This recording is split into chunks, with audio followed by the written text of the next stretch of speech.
तो अब बच्चों हम देखेंगे नॉर्मल मोलर मास।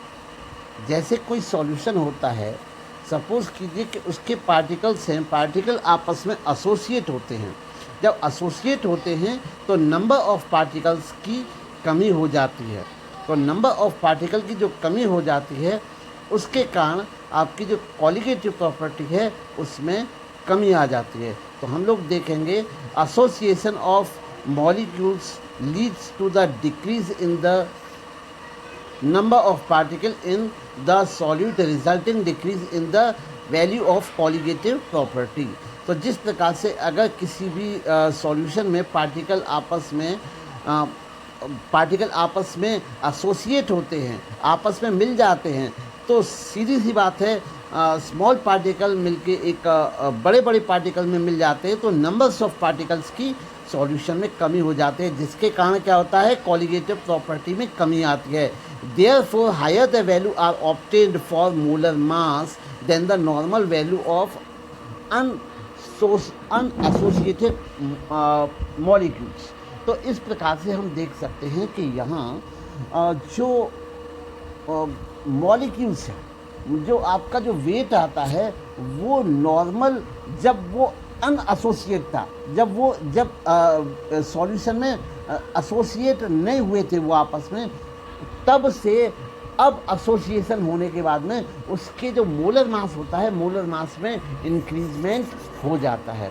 तो हम लोग देखेंगे, फिर से हम समझेंगे कि जब किसी भी सॉल्यूशन में पार्टिकल का एसोसिएशन होता है, जब दो या दो से अधिक पार्टिकल्स आपस में मिलते हैं, तो मिलने से जो नंबर होते हैं पार्टिकल्स के वो कमी हो जाती है, और इसके कारण क्या होता है, कॉलिगेटिव प्रॉपर्टी में भी कमी आती है। तो जब आपस में मिल जाते हैं तो एसोसिएशन के बाद जो मोलर मास होता है, मोलर मास में वृद्धि हो जाती है, इंक्रीज हो जाता है।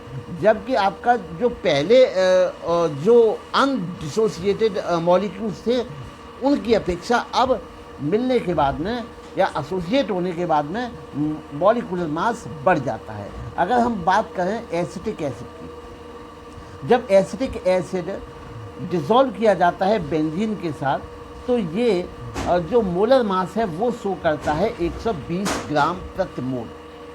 याद रखें, एसिटिक एसिड है, एसिटिक एसिड जब बेंजीन में डिसॉल्व किया जाता है तो ये मोलर मास शो करता है आपका 120 ग्राम प्रति मोल, और जबकि इसका जो मोलर मास होता है वो 60 ग्राम प्रति मोल होता है। तो बच्चों हम लोग देखेंगे कि यहाँ पर ये एसिटिक एसिड है, एसिटिक एसिड यहाँ पर CH3 CH3COOH, एक एसिटिक एसिड और यहाँ पे एक एसिटिक एसिड, दो एसिटिक एसिड आपस में डाइमर फॉर्म में आपस में एसोसिएट हो जाते हैं, आपस में कंबाइन हो जाते हैं, और कंबाइन होने के बाद में ये डाइमर फॉर्म बनाते हैं। यहाँ पर ये जो आपको डॉटेड लाइन दिख रही हैं, ये दोनों आपस में डॉटेड लाइन से आपका हाइड्रोजन बॉन्ड की सहायता से आपस में डाइमर फॉर्म मतलब दो आपके जो मॉलिक्यूल्स होते हैं एसिटिक एसिड के, एक मॉलिक्यूल आपका CH3COOH और CH3OOH आपस में एसोसिएट हो जाते हैं with the help of hydrogen bond. तो यहाँ पर सीधी सी बात है, यहाँ पर क्या होता है, यहाँ पे मोलर मास जो होता है, मोलर मास में इंक्रीजमेंट हो जाता है, और मोलर मास अगर एसोसिएशन के बाद में हम देखते हैं तो ये आपका 120 ग्राम प्रति मोल होता है, जबकि इसका जो नॉर्मली अगर हम देखें तो इसका मास जो होता है, मोलर मास जो होता है वो 60 ग्राम प्रति मोल होता है। अगर हम दूसरे एग्जाम्पल की बात करते हैं, जब बेंजोइक एसिड को हम डिसॉल्व करते हैं बेंजीन में, तो ये भी डबल फॉर्म में डबल हो जाता है, डबल फॉर्म में डाइमर फॉर्म में आपका दिखाई देता है। जैसे हम लोग देखें कि ये है आपका बेंजोइक एसिड, ये आपका बेंजोइक एसिड, और ये बेंजोइक एसिड है ये दूसरे बेंजोइक एसिड के साथ आपका कंबाइन कर लेता है, दोनों आपस में मिलके एसोसिएट हो जाते हैं, और दोनों आपस में मिलने के बाद एसोसिएट हो जाते हैं, और एसोसिएट होने के बाद में इनका जो मास होता है वो भी डबल हो जाता है। तो उम्मीद है बच्चों को ये समझ में आया होगा। इसके पश्चात हम लोग देखते हैं कि डिसोसिएशन का क्या प्रभाव पड़ता है। A number of electrolyte dissociate in a solution two gives 2 और मोर पार्टिकल्स। जब हम इलेक्ट्रोलाइट्स को किसी भी सॉल्यूशन में डिसॉल्व करते हैं तो क्या होता है कि आपका जो सॉल्यूशन होता है, सॉल्यूशन में नंबर्स ऑफ पार्टिकल्स की संख्या बढ़ जाती है। जब नंबर्स ऑफ पार्टिकल्स की संख्या बढ़ जाती है, the number of solid particle in the solution substance increase is more than expected value. तो जितनी होनी चाहिए थी उससे ज़्यादा हो जाते, such solution exhibit higher value of the colligative property. तो इस प्रकार के जो सॉल्यूशन होते हैं वो ज़्यादा कॉलिगेटिव प्रॉपर्टी शो करते हैं, क्योंकि हम जानते हैं कि कॉलिगेटिव प्रॉपर्टी जो होता है वो इन्वर्सली प्रोपोर्शनल होता है मोलर मास के। तो कॉलिगेटिव प्रॉपर्टी है वो कॉलिगेटिव प्रॉपर्टी इन्वर्सली प्रोपोर्शनल होती है आपके मोलर मास के प्रोपोर्शनल होती है।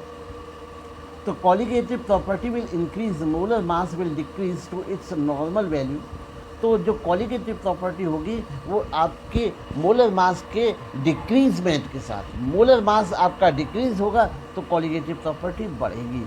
तो कॉलिगेटिव प्रॉपर्टी बढ़ेगी तो यहाँ पर जो नॉर्मल वैल्यू थी उससे ज़्यादा बढ़ेगी। अगर हम देखें यहाँ पे एक इलेक्ट्रोलाइट है आपका KCl, तो इलेक्ट्रोलाइट आपका KCl डिसोसिएट होता है K+ और आपका Cl- में। तो यहाँ पर एक मॉलिक्यूल था, एक मॉलिक्यूल दो आयंस में आपका डिसोसिएट होता है। एक आपका KCl डिसोसिएट होता है K+ और Cl- में। तो वाजिब सी बात है यहाँ पर नंबर्स ऑफ पार्टिकल जो हैं, नंबर्स ऑफ पार्टिकल की संख्या जो है वो बढ़ जाती है। पहले नंबर ऑफ पार्टिकल की संख्या 1 थी, अब यहाँ पे नंबर्स ऑफ पार्टिकल की संख्या 2 हो जाती है। नंबर ऑफ पार्टिकल की, तो इसका जो अगर हम जो डिसोसिएट होने के बाद में जो इसका मास आता है वो आपका आता है 37.25। अगर 34.5/2 इज इक्वल टू 37.25, और एक्चुअली अगर हम देखें तो लगभग इसका KCl का 40 के आसपास होता है। तो इस प्रकार से हम देखते हैं कि यहाँ पर मोलर मास में कमी आ जाती है। आगे हम लोग देखेंगे van't Hoff factor. Van't Hoff factor में van't Hoff factor I, which is denoted as I, called want of factor, is express extent of the association or dissociation of the solute in the solution। तो want of जो factor होता है वो किसी भी प्रकार से किसी भी सॉल्यूट का सॉल्यूशन में एसोसिएशन और डिसोसिएशन को एक्सप्रेस करता है। I is equals to normal molar mass upon observed molar mass. तो इस प्रकार से हम निकाल सकते हैं आपका वान हाफ फैक्टर। तो I is equals to normal molar mass जो कि आपका Mn से होता है डिनोट, और observed molar mass. Normal molar mass कितना होता है और ऑब्जर्वेशन करने के बाद में कितना आया, उनका जो रेशियो है वही आपका कहलाता है वान हाफ फैक्टर। अगर हम बात करें, अगर किसी भी प्रकार का न तो कोई सॉल्यूशन में सॉल्यूट का एसोसिएशन है न कोई डिसोसिएशन है, तो वहाँ पर जो I की वैल्यू होगी वो कितनी होगी, 1। If there is no association और dissociation of the solute then I is equals to 1। If there is association then I is less than 1। I is less than 1।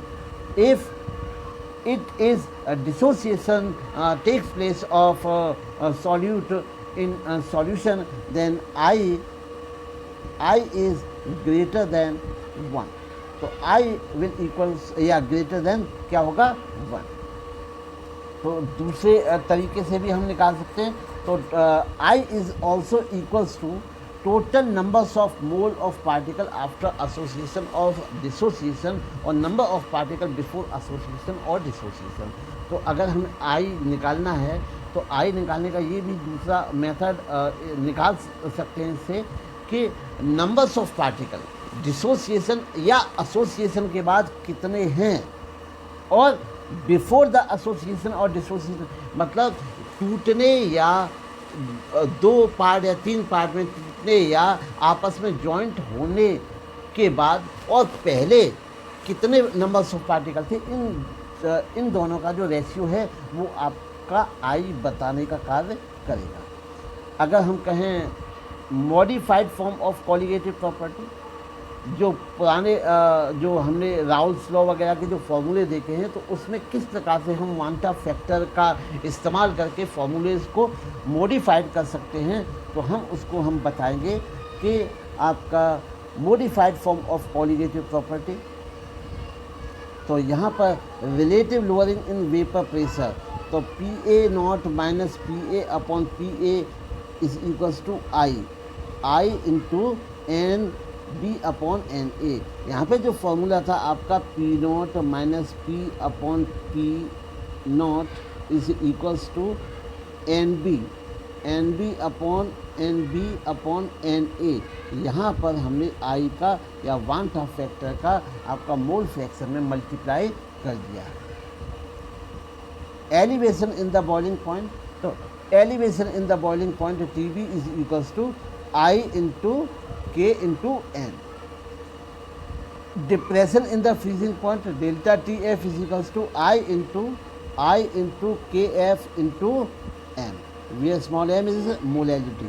and osmotic pressure denoted by pi, तो pi is equals to CRT होता है। CRT के साथ यहाँ पर हम लोग want of factor का भी मल्टीप्लाई कर सकते हैं। तो इस प्रकार से बच्चों आज हमने काफ़ी इम्पोर्टेंट टॉपिक कवर किए। तो